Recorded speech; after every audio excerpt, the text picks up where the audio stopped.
You're watching TCM. I'm Alicia Malone, and tonight is part one of our two-part look at classic movie puppets. We just saw two shorts with the ventriloquist Edgar Bergen and his dummy Charlie McCarthy, and now we're going to watch a horror film where a ventriloquist dummy takes control. From 1945, it's Dead of Night. This is an anthology film produced by Ealing Studios, and horror was a departure for this studio, known primarily for its documentaries and social dramas, and later its classic British comedies. This script came from John Baines and Agnes MacPhail, who also drew from original stories by H.G. Wells and E.F. Benson.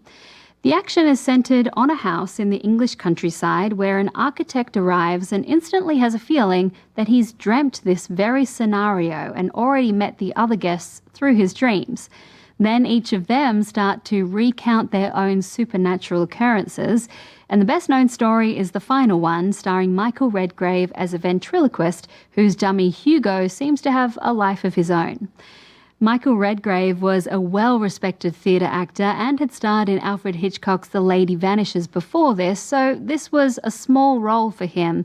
But he was interested in participating because he found the character fascinating, wanting to play up his mental anguish more than anything supernatural.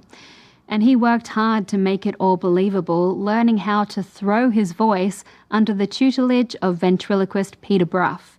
The director of that section, Alberto Cavalcanti, said he wanted to model his character's dummy on Redgrave, but instead Redgrave wanted a caricature of a cheeky schoolboy similar to Brough's own Archie Andrews.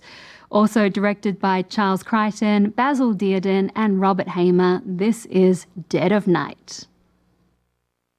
Even though the story The Ventriloquist Dummy by John Baines only takes up a short portion of Dead of Night, it's the section that is most remembered and continues to leave an impression. Critics of this anthology film have pointed to Golfing Story as being the weakest, and interestingly, the initial release of the film here in the US was missing two of the segments, Golfing Story and, depending on the source, either The Haunted Mirror or Christmas Party.